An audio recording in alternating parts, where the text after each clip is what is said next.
नमस्कार दोस्तों, stock market studies में फिर से एक बार आपको बहुत-बहुत स्वागत है। तो आज मैं फिर से आपके सामने कुछ इंपॉर्टेंट कंपनी के अपडेट शेयर करने वाला हूँ। तो वीडियो को लास्ट तक जरूर देखिएगा क्योंकि कुछ कंपनीज के ऊपर मेरा जो टारगेट था वो फाइनली टारगेट के नजदीक है। टारगेट 1-2 दिन में होने का चांसेस है और कुछ कंपनीज के ऊपर फ्रेश एंट्री बना है। वो कहाँ पे बना वो भी मैं आपके साथ शेयर करूंगा। ये सारी चीजों को अगर सीखने के लिए आए हैं तो इस चैनल को सब्सक्राइब करिए। उसके साथ-साथ इस चैनल को लाइक भी करिएगा क्योंकि लाइक से मुझे ज़्यादा मोटिवेट मिलेगा और मैं नया से नया कंपनी के बारे में चर्चा भी करूंगा। तो चलो देख लेते कौन सा कंपनी। सबसे पहले जो है उसका नाम है टाटा पावर। देखिए टाटा पावर एक लंबा जर्नी पहले ही कर चुके हैं क्योंकि पहले देखिए कंपनी के ऊपर यहाँ पे एक पैटर्न्स बना था, यहाँ पे एक कप हुई थाने पैटर्न्स बना था और फाइनली जब ब्रेकआउट हुआ उसके बाद टारगेट को भी अचीव किए और उसके बाद देखिए फिर से एक रेंज क्रिएट कर। मैंने आपको ये भी बताया कि जब भी कोई रेंज क्रिएट करेगा उसके बाद अगर ब्रेकआउट करे तो एक बड़ा मोमेंटम फिर से देखने को मिलेगा। तो फाइनली क्या हुआ, यहाँ पे ध्यान से एक चीज को देखेंगे तो यहाँ पे क्या बना, इस लेवल को ब्रेकआउट यहाँ पे किया और जब ब्रेकआउट किया उसके बाद कभी ना कभी वो रिटेस्ट करने वाले थे तो रिटेस्ट किया और रिटेस्ट करने के बाद देखिए कंपनी धीरे धीरे करके आगे बढ़ा। देखिए अभी ऊपर साइड में कितना जाएगा वो तो किसी को पता नहीं क्योंकि हर चीज को हर मतलब टेक्निकली चार्ट पैटर्न्स में आपको एक चीज ढूंढना है कि उसके ऊपर कोई भी स्ट्रांगली रेजिस्टेंस है कि नहीं है। तो कंपनी आज लाइफ टाइम हाई के ऊपर है, इसके ऊपर कोई भी रेजिस्टेंस नहीं है। तो मेरे हिसाब से इस जगह से अगर आप ध्यान से देखेंगे तो कंपनी में अभी स्लो मोशन में ट्रेड बढ़ता हुआ देखने को मिलेगा। धीरे धीरे करके कंपनी आगे बढ़ने का कोशिश करेंगे क्योंकि कंपनी की जो परफॉर्मेंस है उसमें कंपनी का जो क्वार्टर रिजल्ट है अभी तक कंपनी का रिजल्ट पब्लिश नहीं हुआ। तो फाइनली इसका जो रिजल्ट का डेट है वो अनाउंसमेंट हो चुके हैं। 9 तारीख को आपको रिजल्ट मिलेगा इस कंपनी के ऊपर। तो जल्द से जल्द आपको रिजल्ट देखने को मिलेगा। रिजल्ट आने के बाद ही पता चलेगा कि एक्चुअली कंपनी के ऊपर क्या हो रहा है। तो मैं पहले से आपको एक डेटा शेयर कर सकता हूँ कि कंपनी के जो इस बार जो सेल्स है पिछले बार के तुलना से ज्यादा है। तो इसका मतलब सेल्स में ज्यादा ग्रोथ देखने को मिला है। इसका मतलब कंपनी का अच्छा खासा सेल्स आने का चांसेस है। उसके साथ साथ एक्सपेंस को कंपनी मेंटेन करने के बाद कंपनी का नेट प्रॉफिट वो भी ज्यादा ग्रोथ होता देखने को मिले है। पिछले सालों से कंपनी का अच्छा खासा प्रॉफिटेबिलिटी ग्रोथ होता देखने को मिले तो ये एक प्लस पॉइंट है कंपनी के लिए। तो मेरे हिसाब से इस पॉइंट्स को आपको जरूर ऑब्जर्व करना होगा।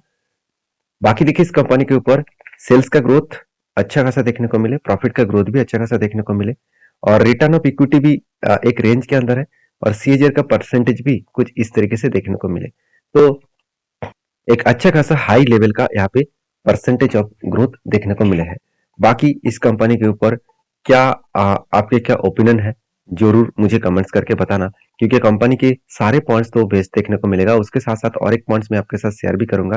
कंपनी देखिए किस तरीके से खुद की कैपेक्स को बढ़ा चुके हैं। इस कैपेक्स पिछले बार जो कैपेक्स था कंपनी बिजनेस के ऊपर जो इन्वेस्टमेंट था करीबन 7,600 करोड़ के आसपास, इस बार वो बढ़ के हो चुके करीबन 8,400 करोड़ और 2022 में वो कैपेक्स था 7,200 करोड़ और 2021 में वो कैपेक्स था 1,700 करोड़। तो सोचिए कहाँ से कहाँ तक जर्नी कंपनी कर रहा है क्योंकि गवर्नमेंट का टारगेट है रिन्यूएबल एनर्जी के ऊपर सबसे ज्यादा फोकस देना। तो इसीलिए टाटा मोटर्स पहले से ही उसके ऊपर टूट पड़े हैं। देखिए टाटा ग्रुप के खासियत यही पॉइंट है कि वो सबसे पहले उस सेगमेंट के ऊपर सबसे ज्यादा काम करना स्टार्ट कर देते हैं जो सेगमेंट का ग्रोथ होने का फ्यूचर में ज्यादा चांसेस है। जैसे आप देखेंगे तो पैसेंजर व्हीकल्स में जब ईवी आया, इलेक्ट्रिक व्हीकल्स आया, तो सबसे ज्यादा काम किसने किया? टाटा मोटर्स ने किया। और सोलर प्रोजेक्ट के ऊपर जब काम स्टार्ट हुआ, चार्जिंग स्टेशन के ऊपर जब काम स्टार्ट स्टार्ट हुआ, तभी टाटा मोटर्स सबसे ज्यादा काम किए। तो कहने का मतलब है टाटा ग्रुप एक ट्रस्टेड ग्रुप इसीलिए माना जाता है क्योंकि वो हमेशा फर्स्ट टाइम काम स्टार्ट करते हैं। दूसरी बात वो हमेशा टाइम टू टाइम वो काम को कंप्लीट भी करते हैं। तो इस कंपनी के ऊपर अभी मैं चर्चा करूं तो कंपनीज के ऊपर सारे पॉइंट्स आपको दिखाकर मैं मार्केट शेयर के बारे में चर्चा करूं तो कंपनी देखिए इलेक्ट्रिसिटी जनरेशन में मतलब कंपनी इलेक्ट्रिसिटी जो जनरेट कर रहा है उसके ऊपर 4% मार्केट शेयर है, उतना खास नहीं है। मगर सोलर प्रोजेक्ट के ऊपर कंपनी धीरे धीरे करके खुद का ग्रोथ बढ़ा रहा है। तो बाकी इस कंपनी के ऊपर आपके क्या राय है जरूर कमेंट्स करना। फिलहाल के लिए मेरा कोई ट्रेड नहीं है तो कोई भी पैटर्न जब तक ना बने तब तक मैं कोई ट्रेड नहीं लूंगा। हाँ, आप किस तरीके से इस कंपनी को देखते हैं जरूर मुझे कमेंट्स करना क्योंकि मेरा इस कंपनी के ऊपर लॉन्ग टर्म इन्वेस्टमेंट भी है और जब जब मौका मिले तब तब मैं शॉर्ट टर्म के लिए ट्रेड भी कर लेता हूँ, स्विंग स्विंग ट्रेडिंग भी कर लेता हूँ। तो नेक्स्ट जो कंपनी है उसके बारे में चर्चा करूँ उसका नाम है आईडीबीआई बैंक। देखिए आईडीबीआई बैंक एक गवर्नमेंट बैंक आप बोल सकते हैं। Government bank actually bank private है और इसका जो प्रोमोटर है वो गवर्नमेंट है। तो गवर्नमेंट के पास सबसे ज्यादा होल्डिंग्स देखने को मिलेगा क्योंकि इसका सेक्टर वाइज दिखा दूं तो प्राइवेट बैंक के अंदर आपको नाम देखने को मिलेगा। मगर इसका इन्वेस्टर के बारे में चर्चा करूं तो प्रोमोटर के पास 94% होल्डिंग है जहाँ पे LIC और प्रेसिडेंट ऑफ इंडिया दोनों मिलकर अच्छा खासा होल्डिंग्स यहाँ पे कंटिन्यू कर रहा है। तो इस बात को आपको याद रखना होगा। तो बाकी इस कंपनी के ऊपर और एक चीज जरूर देखेंगे, तो कंपनी के ऊपर जो अपडेट है वो अपडेट में आपके साथ शेयर करूँ तो कंपनी का क्वार्टरली रिजल्ट। तो रिजल्ट देखिए, पिछली बार का जो रिजल्ट था दिसंबर में 2022 में 5,200 करोड़, जो इस बार रेवेन्यू बढ़ के हो चुके 6,500 करोड़। तो इंटरेस्ट भी कंपनी के 2,300 करोड़ से बढ़ के हो चुके 3,100 करोड़। तो कंपनी का नेट प्रॉफिट 950 करोड़ से करीबन 1,500 करोड़ के आसपास देखने को मिला। इसका मतलब अच्छा खासा एक नेट प्रॉफिटेबिलिटी ग्रोथ देखने को मिले है। उस बेसिस में कंपनी के ऊपर जो मतलब कैश फ्लो है वो भी कंपनी कंटिन्यूसली मेंटेन कर रहा है। और उसके साथ साथ एज ए इन्वेस्टर, प्रोमोटर के बाद इंस्टीट्यूशन के पास उतना ज्यादा होल्डिंग्स तो नहीं है, क्योंकि इंस्टीट्यूशन ज्यादा होल्डिंग नहीं कर पाएंगे, क्योंकि सबसे ज्यादा होल्डिंग्स तो प्रोमोटर के पास ही है। तो आईडीबीआई जो बैंक है इसके ऊपर एक पॉइंट्स मैं आपके साथ जरूर शेयर करूंगा। देखिए, कंपनी का आरओई जो बैंकिंग के लिए सबसे खास पॉइंट होते हैं, जो 5 साल में कंपनी का नेगेटिव था वो आज धीरे धीरे करके किस तरीके से रिकवरी की है आप देख सकते हैं। कहेंगे आप कि 15% के ऊपर हो तो अच्छा है, ये आप तो सर बहुत बार बोल चुके हैं। हाँ, कंपनी का 15% के नीचे है, ये बात सही है। फिर भी जो कंपनी इतना बड़ा लॉस कर रहे थे, नेगेटिव में चला गया था, वो कंपनी आज प्रॉफिटेबल में है, पॉजिटिव में है, यही सबसे बड़ी बात है। देखिए, कंपनी का नेट प्रॉफिट मार्जिन जो 5 साल में नेगेटिव था, आज वो धीरे धीरे करके बढ़ चुके हैं और 15% के ऊपर भी देखने को मिला है।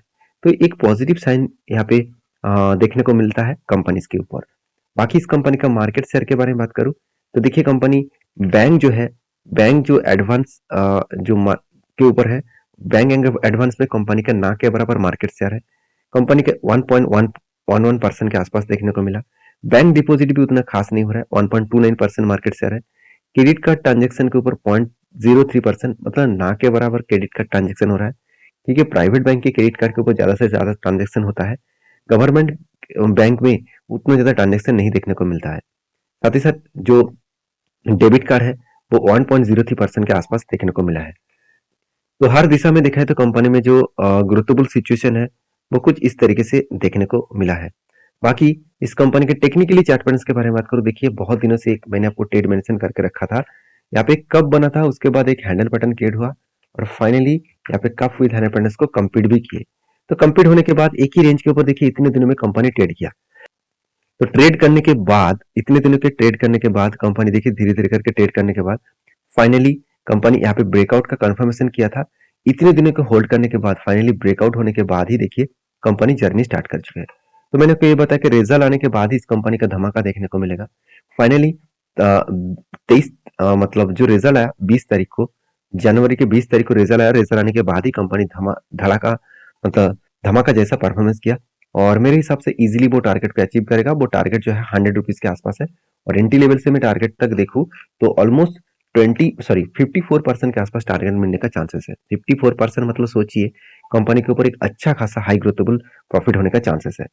बाकी आपके क्या राय है जरूर कमेंट्स करना, क्योंकि मैं इंतजार कर रहा हूँ टारगेट पाने का। तो आप अगर मेरा पुराना सब्सक्राइबर है तो आपको पता है किस तरीके से मैंने एंट्री लिया था, मैं आपके साथ शेयर भी किया था। देखिए, मैं बार बार बोलता हूँ ये जितने सारे एंट्री में आपके साथ शेयर कर रहा हूँ वो मेरा खुद का एंट्री है। मैं किसी को रिकमेंडेशन नहीं कर रहा हूँ। अगर आपको काम करना है तो आपके ओपिनियन के हिसाब से, आपके रिस्क के हिसाब से, आपके जो एडवाइजर है उसके साथ बातचीत करके काम करिए। मेरे तरफ से कोई भी बाय एंड सेल का रिकमेंडेशन नहीं है, क्योंकि मैं कोई सेबी रजिस्टर्ड पर्सन नहीं हूँ। मैं आपको बाय सेल का रिकमेंडेशन नहीं कर सकता हूँ। तो नेक्स्ट जो कंपनी उसका नाम है मल्टी कमोडिटी एक्सचेंज लिमिटेड, जिसको हम लोग M6 नाम से जानते हैं। तो देखिए, कंपनी का अभी तक रिजल्ट नहीं आया, क्योंकि पिछली बार कंपनी बड़ा सा लॉस किया था। और लॉस को रिकवरी करके इस बार भी कंपनी अच्छा खासा प्रॉफिट होने का चांसेस है, क्योंकि पहले से एक नजर देखने को मिलेगा आपको। जिस सिचुएशन को देखकर आपको पता लगेगा कि कंपनी के ऊपर एक अच्छा खासा रिजल्ट आने का चांसेस है। तो पहले बता दूं, कंपनी का देखिए 588 करोड़ के आसपास सेल्स देखने को मिला है और इस बार भी प्रॉफिट पॉजिटिव होने का चांसेस इसलिए है क्योंकि जो टेक्निकली चार्ट पैटर्न्स बना है, देखिए फाइनली फिर से इतने लंबा जर्नी होने के बाद एक जगह पे होल्ड किया। और मैंने आपको ये भी बताया कि जब भी कोई कंपनी एक जगह पे होल्ड करेंगे उसके बाद अगर ब्रेकआउट करे तो एक लंबा जर्नी देखने को मिल सकता है। तो ब्रेक भी किया, उसके बाद रिटेस्ट भी किया, उसके बाद यहाँ पे धमाका परफॉर्मेंस हुआ है। तो इसके ऊपर मैं छोटा छोटा मोटा क्वांटिटी के साथ ट्रेड कंटिन्यू करूंगा। और मेरा जो टारगेट है वो टारगेट में एक्चुअली इस लेवल से मैं मार्किंग करूँ तो 30% के आसपास मेरा टारगेट रहेगा। तो 30% मतलब यहाँ तक मेरा टारगेट रहेगा। देखा जाएगा कब टारगेट बनता है। बाकी आप इस कंपनी के ऊपर किस तरीके से सोचते हैं जरूर मुझे कमेंट्स करके बताना।